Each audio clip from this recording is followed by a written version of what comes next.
एक समय की बात है, माधोपुर गांव में बिरजू और बंसी नाम के दो मित्र रहते थे। बिरजू बहुत ही कामचोर और आलसी था और बंसी बहुत ही परिश्रमी था। वह अपने काम पूरी लगन से करता था। वह दोनों ही गांव के जमींदार मोहन चौधरी के जमीन पर काम किया करते थे। बंसी काम करता था और बिरजू अपने बैल को बांधकर पेड़ के नीचे गमछा बिछाकर सोया रहता था और जैसे ही सूर्यास्त हो जाता, बिरजू अपने पूरे शरीर में मिट्टी लगाकर और बैल को भी मिट्टी लगाकर ले जाता था।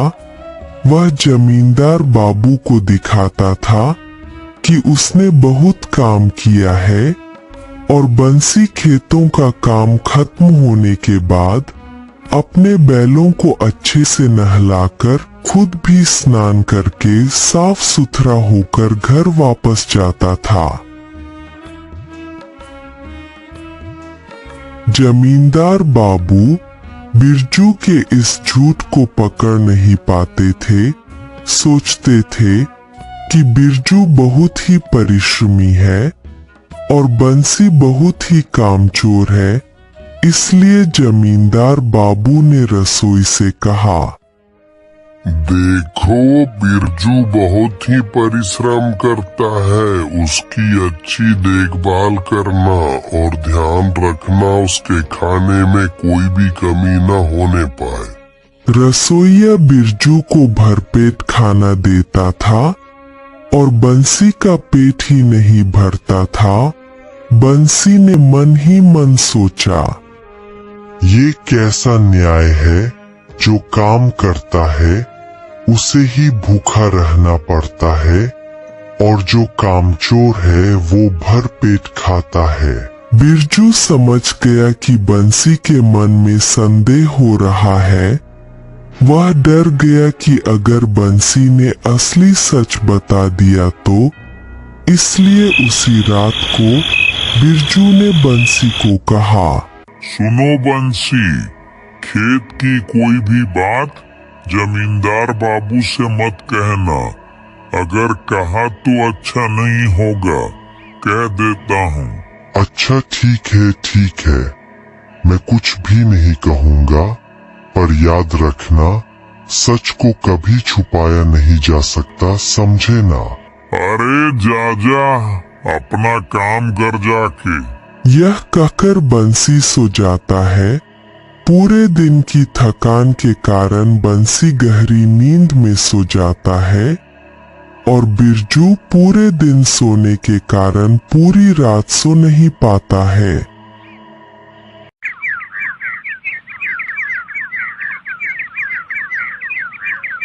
इसलिए जब सुबह बिरजू अपने बैल को लेकर खेतों में गया तो उसकी आंखें लाल देखकर जमींदार बाबू ने पूछा,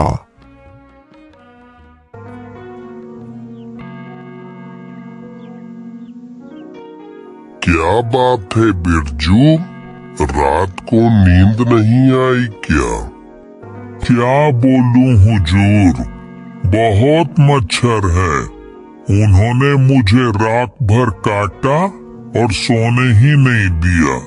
देखो बलवंत, मेरे महल में वो जो पुराना खाली पड़ा हुआ कमरा है ना, उसे साफ करवा दो और बिरजू का सारा सामान उस कमरे में रखवा दो।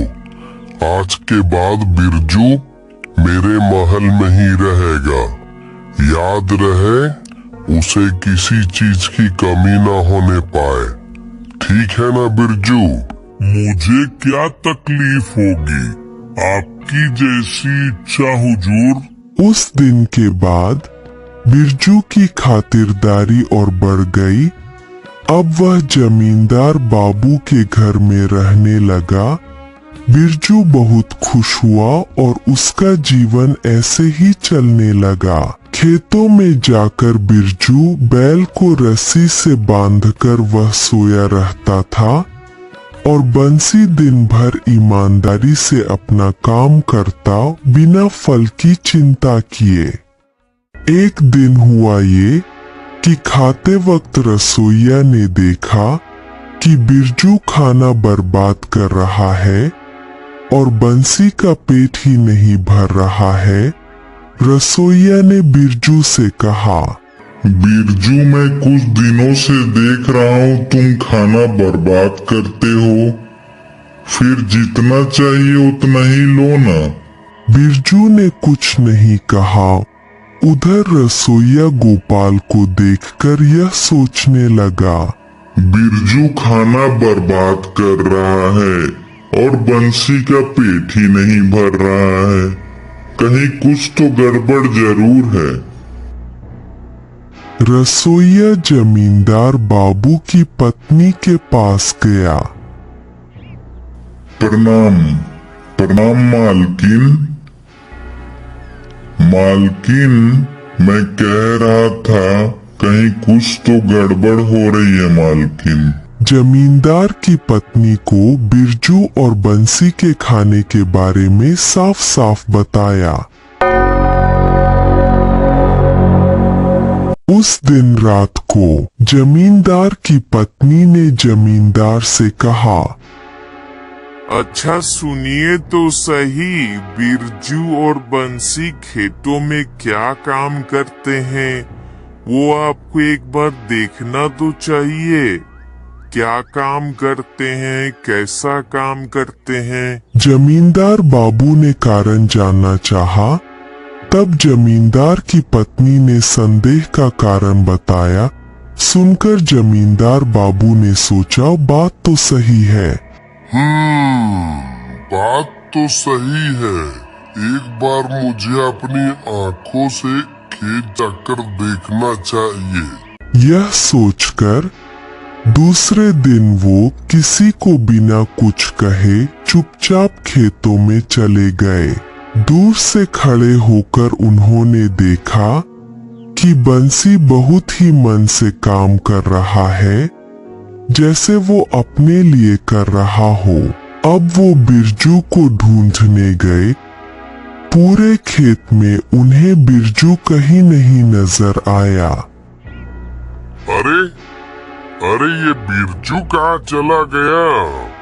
कहीं दिखाई नहीं दे रहा है। जमींदार बाबू समझ जाते हैं कि बिरजू काम चोरी कर रहा है। थोड़ी दूर जाने के बाद तभी जमींदार बाबू की नजर तालाब के किनारे घाट पर पड़ती है। उन्होंने देखा घाट के किनारे बिरजू गमछा बिछाकर खर्राटे लेकर सो रहा है। यह देखकर जमींदार बाबू को बहुत गुस्सा आया।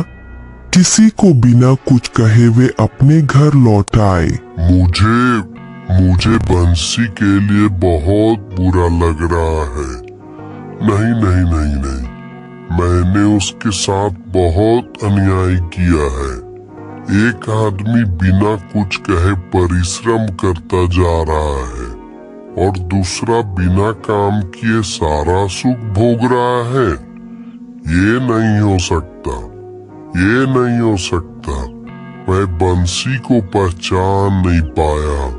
मैंने तो आपको पहले ही कहा था कि खेत जाकर देखिए कि वो दोनों क्या काम करते हैं। एक काम करिए, आप बंसी को कोई दूसरा काम दे दीजिए। वैसे भी हमें लिखा पढ़ी करने वालों की जरूरत तो है ही। मुझे लगता है यह काम बंसी बखूबी करेगा, क्योंकि वो बहुत मेहनत करता है और साथ ही साथ बहुत ईमानदार भी है। क्या कहते हैं आप? बोलिए ना। जमींदार की पत्नी की बात सुनकर जमींदार बाबू को बहुत अच्छा लगा। जमींदार बाबू ने सूर्यास्त होने तक का इंतजार किया। उसके बाद वह दोनों घर लौट आए तो जमींदार बाबू ने बिरजू को बुलाया। बिरजू, अभी मेरे कमरे में आओ, तुमसे कुछ जरूरी बात करनी है मुझे। हुजूर, शरीर में मिट्टी लगी हुई है ना, साफ करके आता हूँ। पूरे दिन मिट्टी पसीना, पहले इन्हें साफ तो कर लूं। नहीं नहीं, इसी वक्त मेरे कमरे में आओ। जमींदार बाबू यह कहकर चले जाते हैं। बिरजू को कुछ भी समझ नहीं आता है। वह अंदर ही अंदर डर जाता है कि अचानक से क्या हुआ। बिरजू धीरे धीरे जमींदार जी के कमरे में जाता है। जमींदार बाबू ने बंसी को देखकर कहा, आ गए, अभी तुम्हारा एक काम बाकी है। तुम बंसी के पूरे शरीर में अच्छे से हल्दी तेल लगाकर उसे गर्म पानी में स्नान करवाकर साफ कपड़े पहनाकर इस कमरे में लेकर आओगे, ठीक है? हुजूर, ये कैसा न्याय है?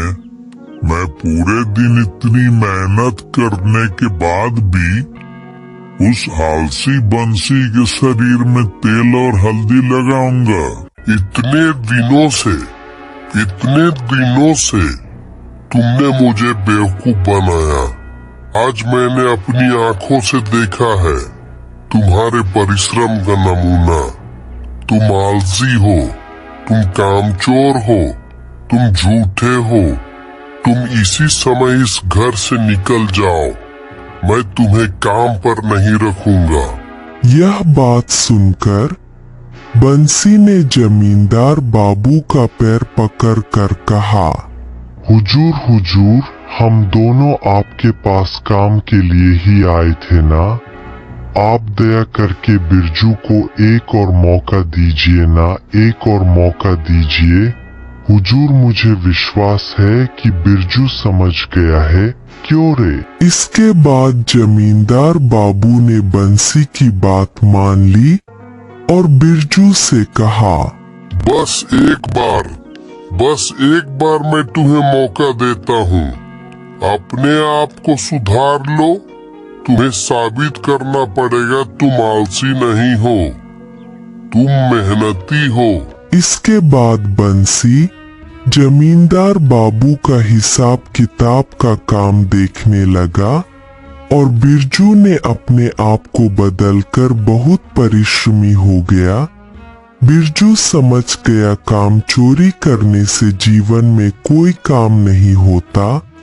बिरजू और गोपाल की मित्रता और गहरी हो गई।